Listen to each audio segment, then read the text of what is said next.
is a PhD, and I want to mention that he's just released a book that came out, what, 3 days ago, Ken? How We Go On, Self-Compassion, Courage, and Gratitude on the Path Forward. So Ken's been a long-term friend and always a big supporter of our work. So Ken, why don't you come up and I'll turn it over to you.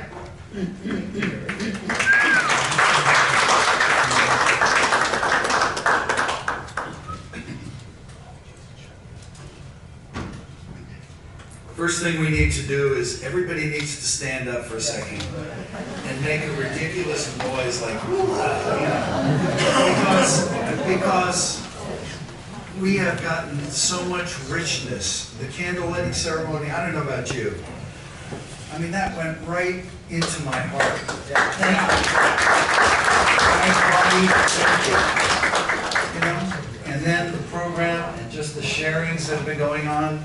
And you guys sitting and taking it all in, and you guys out there in pajamas in 13 countries, and goodness knows where you are. So shake it out wherever you are, and let's sit down again because I have some important information I want to share. I could spend all of the time that I've been allotted thanking Frank and Mary, thanking these gentlemen who I'm meeting for the first time, Bonnie. To yesterday, for those of you who are not able to share in it, was the embodiment of resilience. It was resilience breathing and speaking and sharing information, the collaborations, the collaborative spirit, but the resilient spirit was alive and well. We're going to be drilling down to what the core is of resilience. We talk about this word, but what is resilience? How do we summon the courage, the faith, the understanding, the strength to go on? And we're going to be talking about that in a second. And also, I need to find my little switcher. But as we do that, I want to share with you that I am also the embodiment of resilience. You know, I started getting headaches about 2 months ago, and I went in and they said, you know what, we should do an MRI. The MRI showed that I needed to be in surgery immediately. Wow. And 3 weeks ago, I went in and I had 3 weeks, I had 3 hours of brain surgery. Now they don't go in, they don't chip away up here anymore. As with heart surgery, they go in through the veins and arteries and they do remarkable work. And for me, when I say the embodiment of resilience, it's that, and today we're here because of an organization that is the hub. It's called Voices. But I'm going to be talking to you about the voices in here and in here. How we speak with ourselves. Because sustainability, because doing this not only at 22 years, Mary, and showing up and all the people you and Frank compel and inspire to be here and to show up and to continue our work together, also involves the inner work. And the inner work is, what are the voices that I'm listening to? What voices nourish me, encourage me?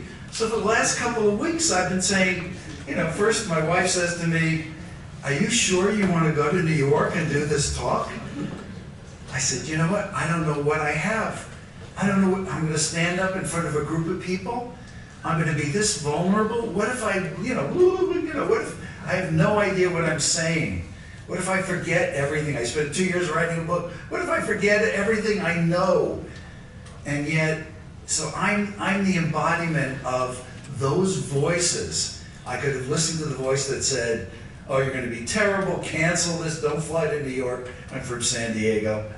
Don't fly to New York, you're going to be terrible, you're going to forget everything. Or I could listen to the voice that said, go and be your best self and be who you are and be honest and be truthful. So here I am, and it's an honor to be with you.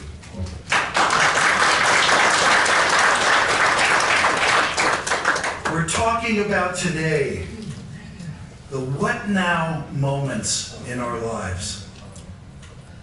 22 years ago, there was a what now moment that we had never experienced. We could never have fathomed or imagined we would have to encounter. The what now moments in our lives. after a loss, a change, a challenge, or even an opportunity. And you know what we faced yesterday? Yesterday was a conversation about opportunity. What is the opportunity for us to be on the solution side? To get ahead of the pain curve or the counterterrorism curve. How do we do that? So as individuals, we're going to be looking today, but not only as individuals, as families, as communities, as a nation, and as a world, because our nation is also facing that what now moment in so many ways, in so many regards. And yesterday we also talked about it in terms of terrorism and counterterrorism, because we only have so many resources. How do we not divert? How do we come together as a nation in this country? How do we embrace each other? How do we come together, even though we have different views of what's happening in the world and what's best for our nation, rather than polarizing, splintering to the point that there are national security resources that have to be diverted to us, to our communities that are needed in the greater part of the world. So there's important conversations on the table right now. How do we do this? Harvesting the opportunities of what now moments was what yesterday and today is about. What are the opportunities? We understood that we've spoken about the dangers. We've spoken about the pain and the frustration, the lingering pain, the trauma of losses and of violent losses and traumatic losses. But what is the opportunity side? We're going to be talking about that. To gently meet a moment of truth in each of our lives is what today is about. Things that we might otherwise squander by trying to hide, deny, repress, or in any way avoid. What's showing up for us? What's arising within us? The heaviness, the fear, the concern. What is the opportunity side of that? Of that what now moment. And what are the what now moments? The loss of a loved one. For some of us getting older. I met a couple of people who had read another book that I wrote called Courageous Aging. I realized everything I had learned about grief and loss. When you age, you're grieving the loss of your younger self. It was applicable. So I wrote a book about aging. My goodness, because it's the loss of that past. And how do we meet that moment? How about the painfully difficult decisions that we go, the what now moments that have to do with divorce, retirement, or when somebody you love is hurting, especially one of our kids is strung out, estranged, or when somebody we love has a lingering grief or trauma. How about the existential angst that we all go through to some degree about death, when we realize, my God, this is a lease deal. I thought, it was a lease to own. It's a lease? Okay. So it's not going to go on forever? And when we lose somebody, that existential angst and the loss, when we turn the pages of life, some of us in retirement mode, and we lose our sense of identity and purpose and structure in our lives, and we're wondering, what is the meaning of my life now? Or we lose somebody. I had conducted partner loss workshop, and I conducted it 3 weeks ago, and it reminded me all over again. And we have a wonderful gentleman here who was conducting the candle lighting ceremony who just lost his wife.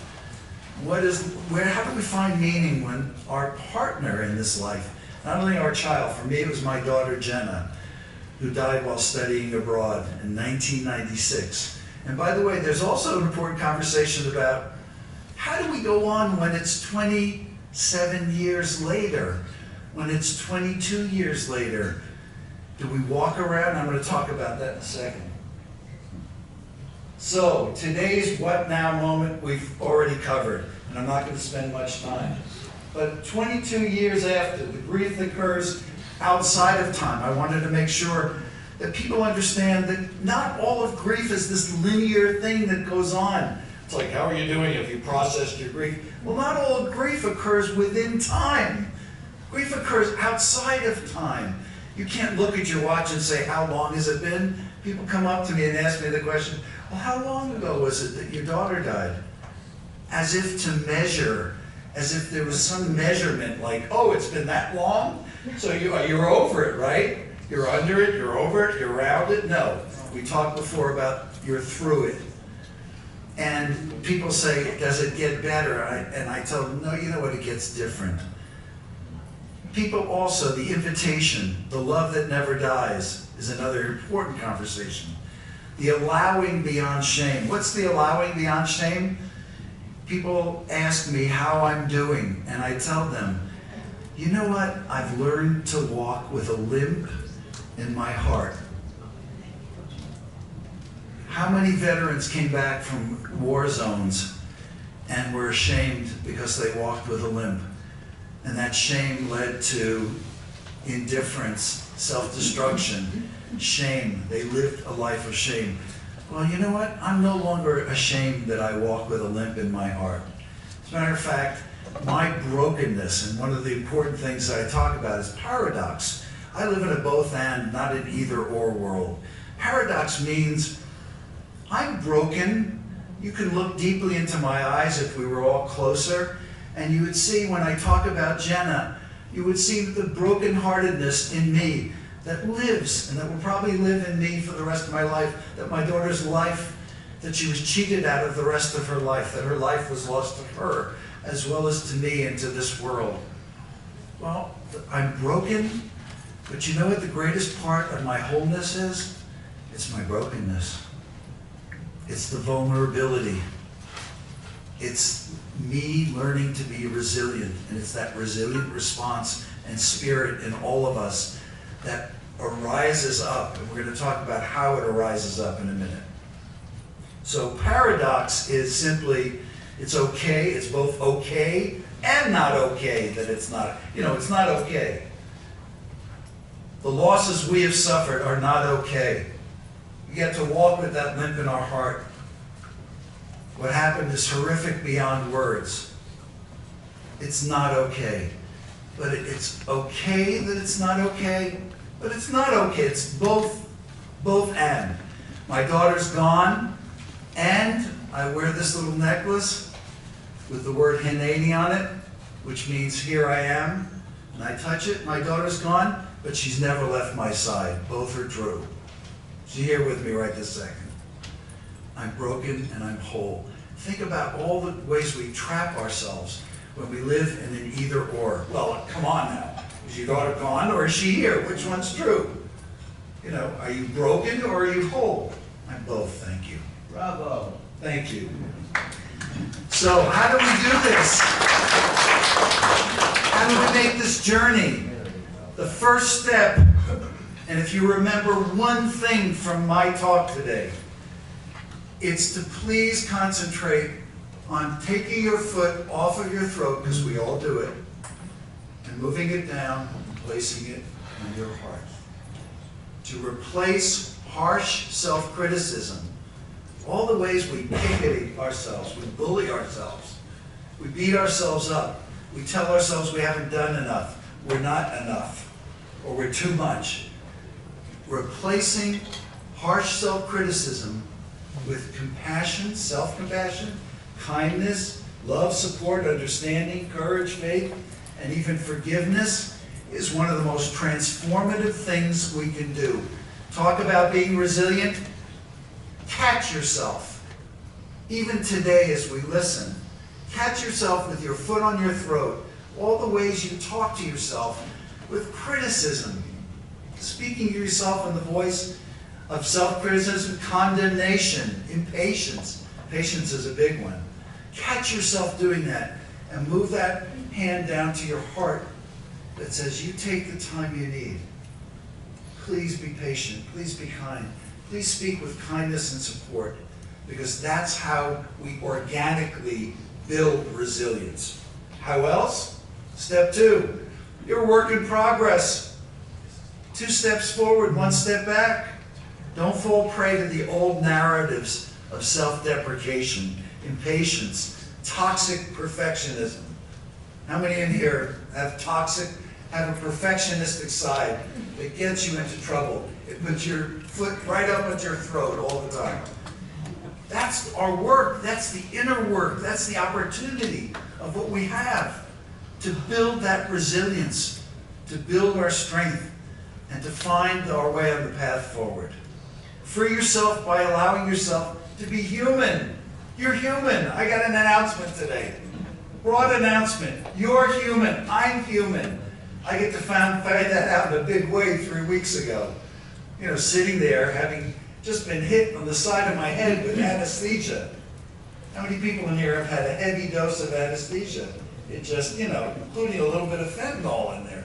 My God, it's taken me 3 weeks to not feel dull, to feel like, oh my God, I'm getting my brain back. But thank goodness, the gratitude side of that is having a surgeon who was able to do this work for 3 hours, and I'm standing here with you today. So thank you, Dr. Olson.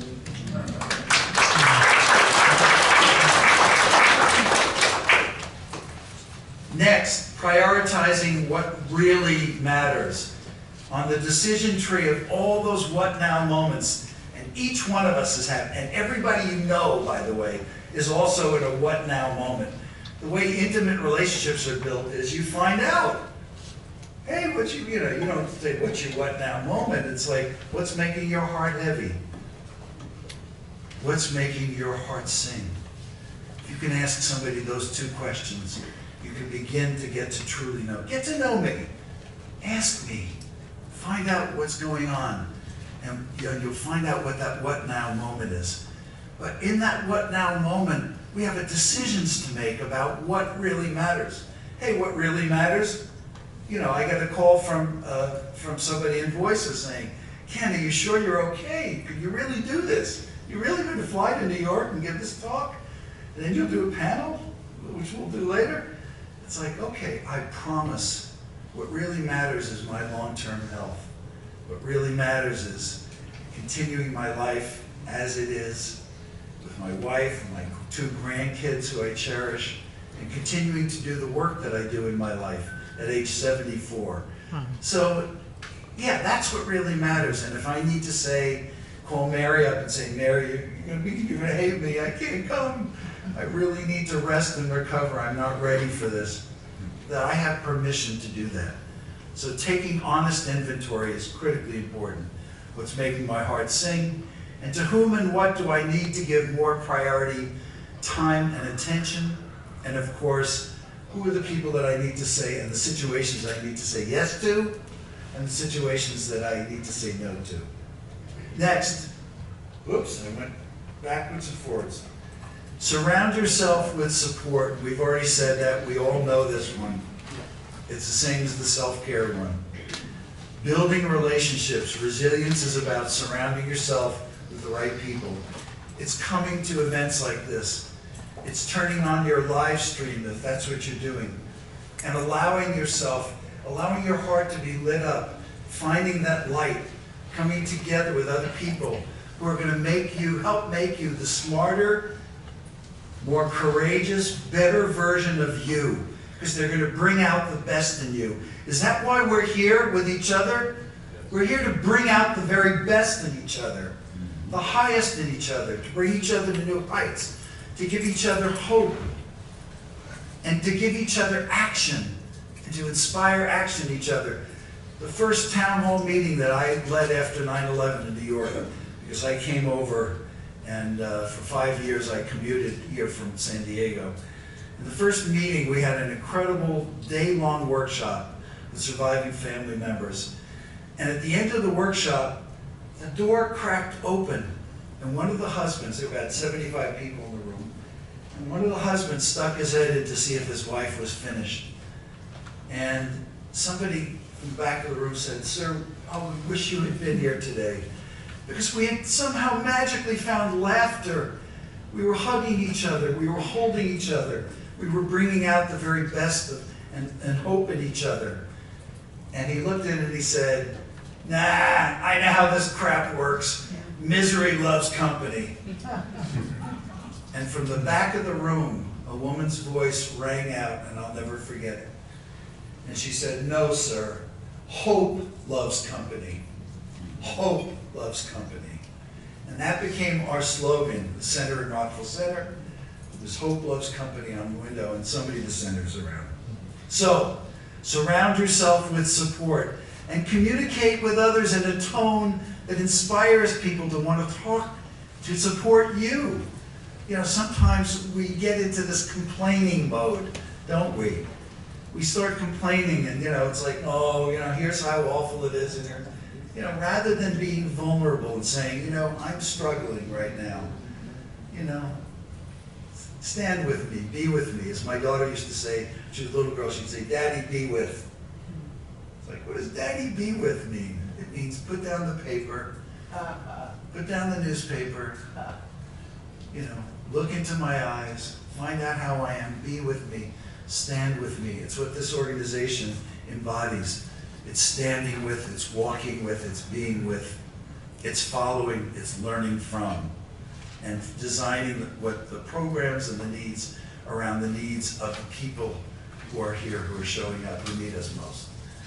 Next step, summoning courage. I heard the great Winston Churchill quote before. Maya Angelou had one of my favorite quotes. Maya said, you know, that courage is the greatest virtue. It's the greatest virtue. And a part of all the other virtues. Every other virtue is embedded with courage. So how do we summon or call up bravery from within ourselves? Whether it's newfound bravery, think about all the things that you've gone through that required courage. You know, going to get graduate education, who knows? Getting married, getting divorced, having kids, showing up for that first teacher conference with your kids, turning the page of a career. We've all done that a couple of times. Showing up or volunteering or signing up on a board to be a board chair. You know, showing up as a sponsoring organization, summoning newfound courage, calling that up from within yourself. I can do this. I'm going to do this. This is what really matters. I will devote myself to it. We're all challenged to do that, each in our own way. And so, summoning up the willingness and ability to bear the pain and the sorrow over time, embrace our brokenness, walk with that limp in our heart, but also to look at the opportunity. For me, my trip to the bottom of pain, and trust me, when my daughters are the light of my life. When my daughter Jenna died, I spent a long time at the bottom of pain. But what did I discover? My pain and my trip to the bottom of pain gave me the greater capacity of compassion. I could know the suffering of the world. I also, I was looking for the casting director. I don't know how many of you have gone through a traumatic loss, where you're saying, this isn't fair. Who's pulling the strings? How did this happen? Get the casting director. Get customer service. Get a higher power. And we're looking around to see, how does this make sense? We're trying to connect the dots. And for me, I was furiously angry with God. And I was yelling at God until I realized something magical happened. When I envisioned God, and in my rage and anger, I looked up and I could see, not with my eyes, but I could see a tear in the eye of God. I could see a tear in the eye of God. God was crying with me. And that changed everything. And suddenly I realized that I had made an attribution to God and to a higher power as the puppeteer who was pulling the strings. He was there on the bus with my daughter when it flipped over. Contrived, this was all contrived, until I realized God is the force of love and goodness in the world for me. That's the way I hold it. But I also respect and would listen to any way that you hold it. But I think it's critically important for us to clear ourselves. Part of resilience is getting that issue clear. Is life fair? Is life not fair? And part of that is summoning faith and courage. Next is mastering self-care. I'm going to go through this quickly, because we all know what self-care is. We've heard it ad nauseum. Come on, give yourself a break today. Do this, do that. I don't have to sit up here rattling what self-care is. The issue is not that we don't know what self-care is. It's that we don't do it. That we live and we allow ourselves to be held back by what I call the self-care saboteurs, perfectionism, all the things that we allow to preside over our behavior and our way of thinking. And I write about them and how we go on. Self-care is the cornerstone of resilience. It's the kindness and love and respect that we give to ourselves. And of course, it's the most underutilized resource in our health and wellness and our personal and professional growth toolkits, as far as I'm concerned. Self-care is service to one's own being, and I wonder, what would a self-care handbook for 9/11 survivors or responders look like? What would that look like? Would it look different in any way? We'll see. Giving gratitude is part of resilience. You know, the other day I was talking to a group of people and I said, you know, and in a minute we're going to talk about the thing nobody talks about, which is death and dying and the end of life and all that. And I said to them, the antidote to spending the last part of your life, not that we all live out a complete life, as we all know, but the antidote is gratitude. To spending years in dread and fear and resentment and anger about the fact that life is a least deal. It's gratitude. It's saying, how blessed am I? How blessed am I? I get to be in this human body with consciousness and awareness. A body that draws nutrients from the air. You know, I got to go through brain surgery. I get to be with you today. That's a blessing. We get to be with each other today. My sister showed up. My cousin showed up today. My family's in New York, so part of my New York family, my brother-in-law. And so, but it's also meeting you.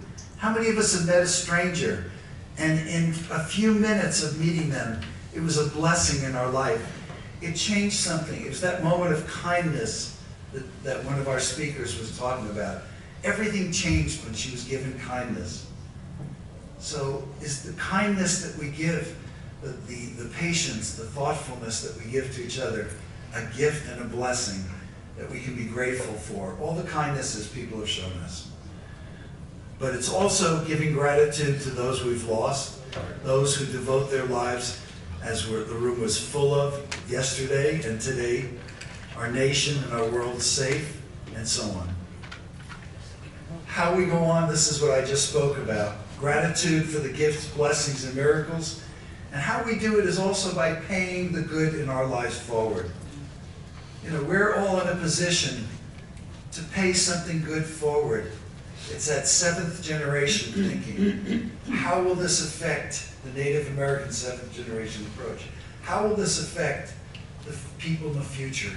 How can I be a part of the solution today? Not a part of the problem, not feed the problem, but what can I be a part of today and give? I'm here giving to voices and being here for voices as a way of saying thank you. I want to be part of this. I want to give to this. I want this to grow. I want us to build resilience and learn from each other together. But this is part of the way we get to give and we get to go on. Because sometimes going on doesn't mean we're going to be alive to see the results of it. We're going to be around. 3 weeks ago, I didn't know if I was going to be here. Literally.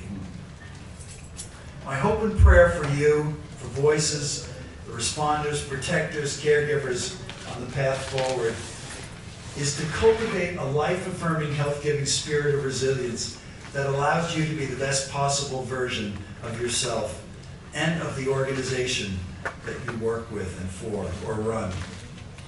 Allow yourself to receive the kindness and support as graciously as you give it. To take permission to be human that you're learning to give yourself. Let it spread like a warm breeze across the bow of your own heart, your family, community, nation, and this world. And lastly, that voices and the other organizations that are represented here grow to their greatest heights of service, collaboration, prosperity, and leadership. That's my wish for all of you. This is for, some of you said, Ken, how do we do it? This is for those of you who would like the probably out there who want to find out more about me or make a connection with me. And also, I'm going to invite you now to take a minute with questions, comments, anything that you want to reflect on, and we have just a few more minutes left. Yes? Bravo. Thank you.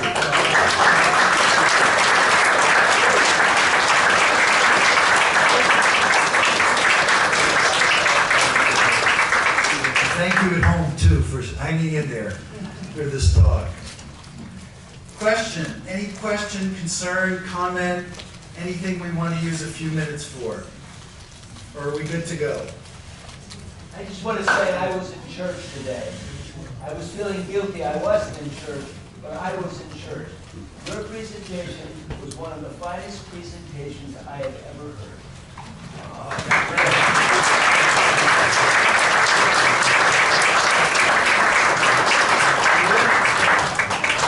I have one question. Yes. It's just a comment. I have to say this, but I want to specifically say thank you for your experience, strength, and hope. Because I'm a 12-stepper. We can't see who's talking. Can you hear me? Oh, there you are. Stand Yes. up. Yeah, hi. I'm sorry. Hi. I have to say this because I'm a 12-step person and I talk about my recovery a lot with my people. But thank you for your experience, strength, and hope. I think the 12-step programs matter, and it takes one to know one, but it works. And there's so many different modalities that each and every one of us are utilizing that. But it's recovery. Recovery works. Thank you.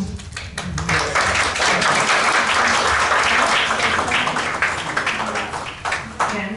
Now let it go. Ken? Oh, yeah. This on? Ken, can I just say something? Yes, please. Right here. I'm a responder volunteer, 9/11. Someone recently has opened the door for my healing, and you just opened it a little more, and I want to thank you very much. I'm going to get your book. Thank you so much. I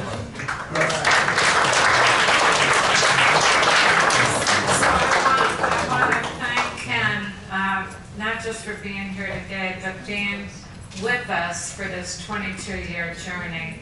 And you can see he's continuing, his great work, and it's a sharing of his work with others that you can see how it lights him up. But it's an inspiration to me as well. And Ken is going to be signing his books out there, so probably the best time is lunch, because we're going to have a short break after the next presentation, and I want to make sure that people come back into the room. So maybe during lunch, Ken?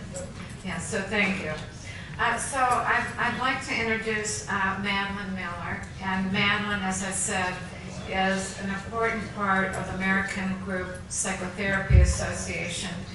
She's presented again with us for many, many years. And so I want to invite her up. She's going to be talking about vicarious resilience and acknowledging the impact of our work. But so many of you are doing work out in the field, and I think it's going to really resonate with you as well. So Madeline, come on up. I'm going to be speaking about a concept for those in the mental health fields who are working over time and in close connection with those who have been living through trauma and loss, mass violence, tragedy. But many of these ideas can be extended to each of you in many other professions and fields, from health and public health to law enforcement and all places in between. And if you are working with individuals, with families, with workplaces, with communities, you will know inevitably you are experiencing a powerful impact from your work. Of course, in each of our work contexts, we bring ourselves, and sometimes we are bringing our histories and our experiences that are quite closely related.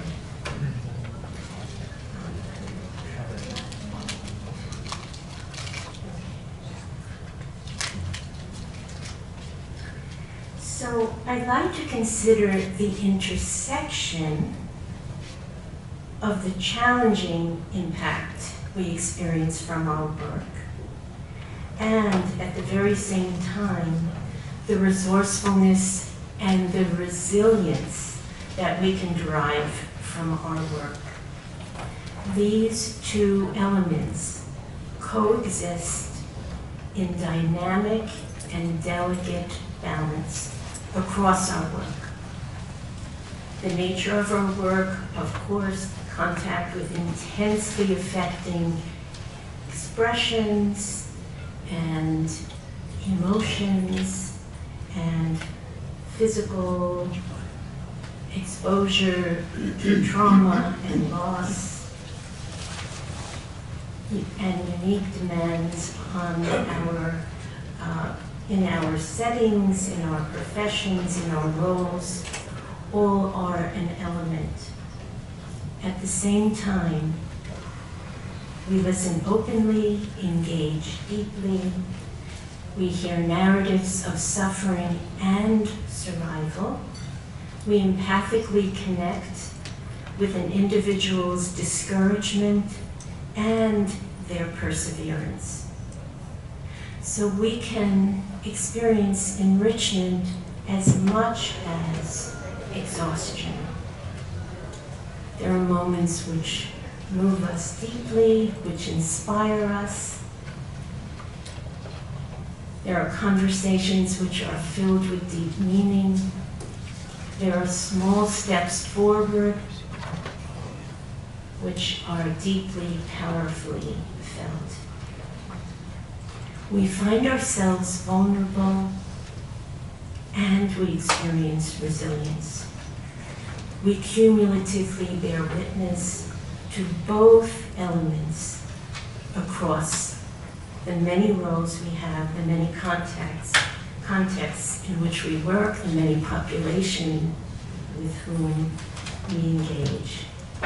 And for each of us, across our roles, professions, we carry a great deal of responsibility regarding our work.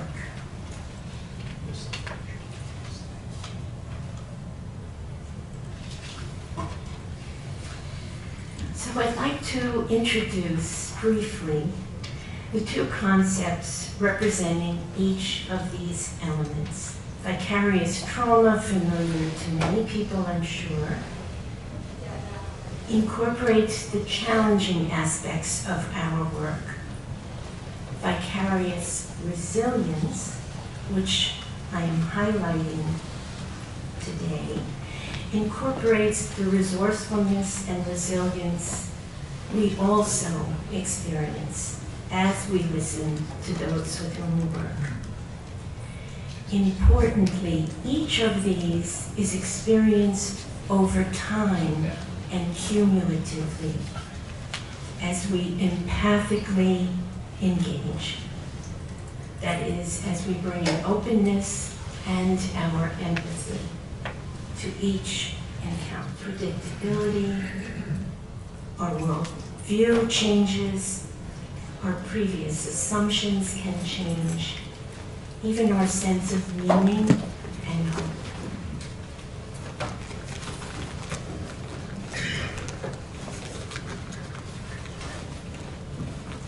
So what does this look like when we are so intensely experiencing over time such close connections with such deep experiences and emotions? We know we can feel exhausted, depleted, anxious, filled with stress, overwhelmed, angry, burdened, helpless, alone, protective, closed off, disconnected, even despairing, demoralized, and losing hope. Inevitably, with our openness to these realities, our psychological, physical, emotional, and spiritual well-being is affected. So, turning the lens, I'd like to read you the description of vicarious resilience. Importantly developed by 3 colleagues, Pilar Hernandez, David Gansey, and David Engstrom. They interviewed mental health clinicians who were working with families of the disappeared in Colombia. They expected to hear very difficult accounts of how it was for them to work with such profoundly affected families. Instead, well, of course, they did hear those difficult accounts. They also heard over and over how inspired they were to work with such families whose remarkable determination to live, to continue forward, to steadfastly remember their lost loved ones, to engage in community participation. It moved them deeply, and hence their concept, which I will now read, vicarious resilience.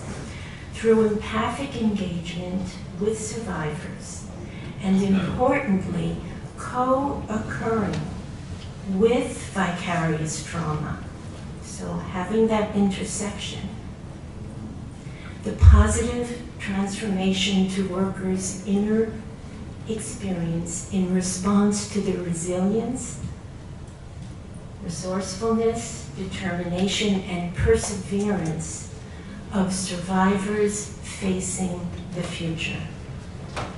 And our experiences of a deeper connection with humanity, a greater sense of meaning, purpose, and hope.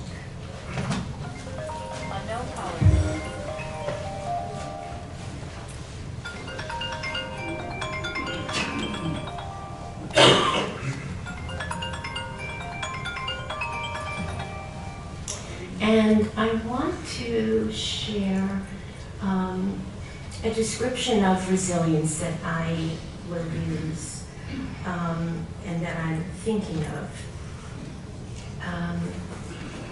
We can think of resilience as a dynamic process of moving forward, of facing the future, rather than a trait that someone has or an endpoint that someone reaches. That is the dynamic process of persevering, of adapting, of coping creatively, of engaging with the future. These are expressions of resilience, and so importantly, they can be experienced in the midst of suffering. So someone who is profoundly, deeply affected after the sudden loss of a loved one, or the destruction of their home or their entire community, can still be moving forward, persevering, whether they are able to send a child to school, take care of a parent, continue to study, struggle to stay engaged. So as we experience, recognize, and acknowledge the resourcefulness and resilience of those individuals, families, and communities we work with, we are transformed. We witness an individual or a community's hope. We learn deeply about human survival.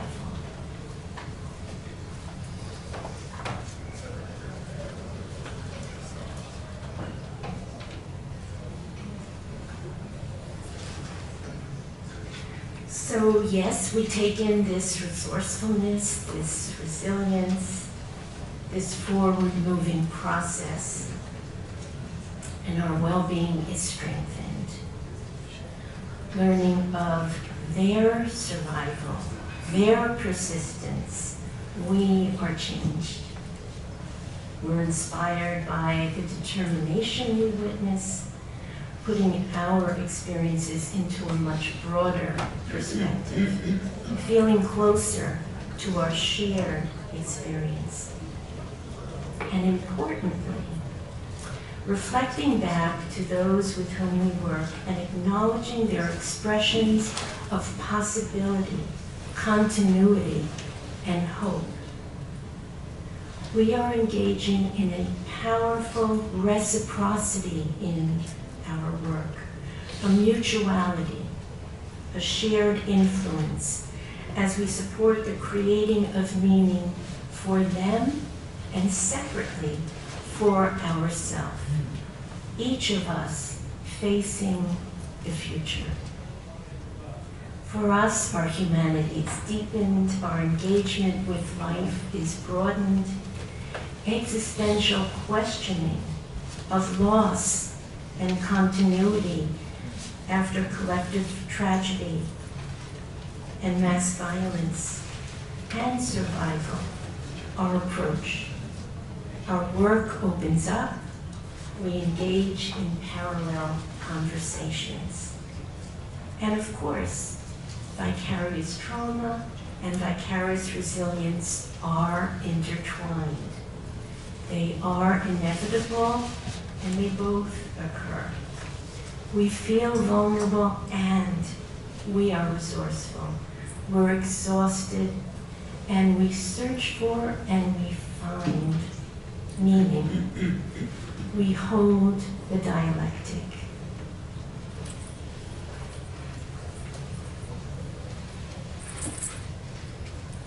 So in our work, we need to place a purposeful attention toward considering and being open to seeing vicarious resilience, to enhance our experience and to more deeply support others with whom we work. It's through these relationships with those who have lived through the profound experiences of such mass violence, other traumas, other losses, that we learn about survival, that we experience and enhance empowerment in our work, that we discover our inner experience transformed.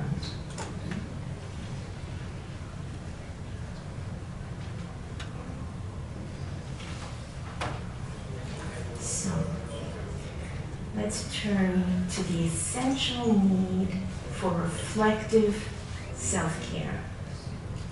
And we are all informed, as I just heard, of the importance of all that important list of self-care items. To eat well, to sleep enough, to exercise consistently, to create good boundaries around our work.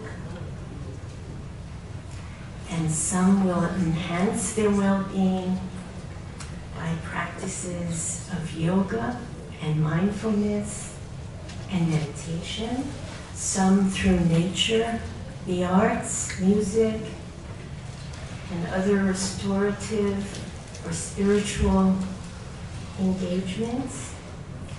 It is essential still that we go even further.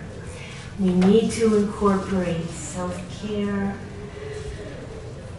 self-awareness, self-nurturance, and importantly, as has been said, social connections across our professional, workplace, and personal dimensions of our lives. Sustaining relationships, professional and personal support networks are foundational for us working with such deeply affecting and moving issues, including the powerful support of ongoing collegial connections. Again, as has been said, so well illustrated through every presentation here at the Voices Symposium this year and many years before. So that these are built into our experiences. Essential self-care does include engagement with social justice issues, social action, community involvement, and advocacy. Sometimes we think it's a separate issue, but it is so important that our commitments, our convictions, our principles are expressed with a sense of agency.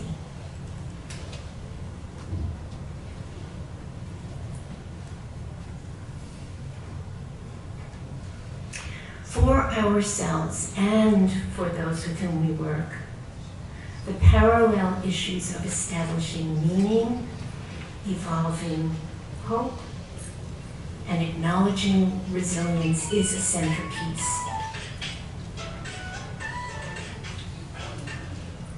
It is an evident parallel.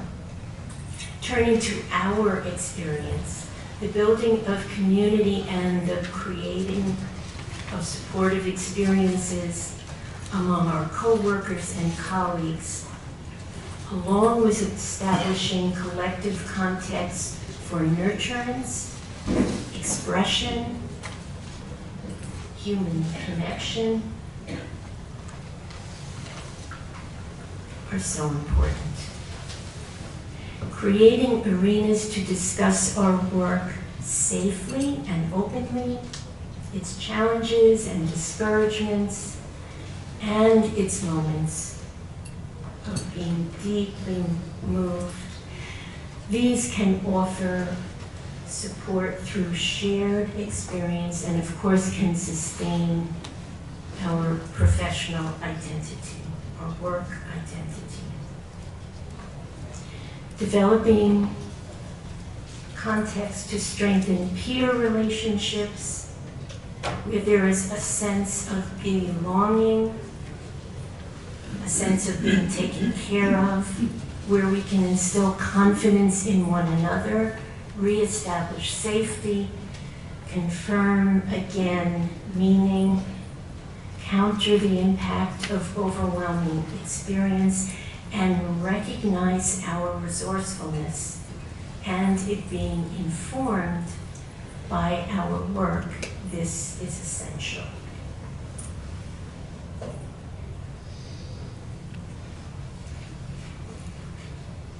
So, through relationship and human engagement, we create hope and meaning. The active involvement I mentioned in social justice work, social action, community involvement, advocacy, and the participation in ongoing learning contexts, conferences, teaching, writing, study groups, policy work, program planning. All of this is important for us and is related to our sense of meaning and hope and the experience of resilience. Just as we support the process of transforming loss and despair into meaningful, empowered living for those with whom we work, we too can do the same for us. Through the meaning of our work and commitments, our purpose, sense of agency, we find resilience and resourcefulness. and we can include the collective aspect of moving forward in community, as a community of colleagues. And such a strong and consistent message emanates here at Voices. Thank you all.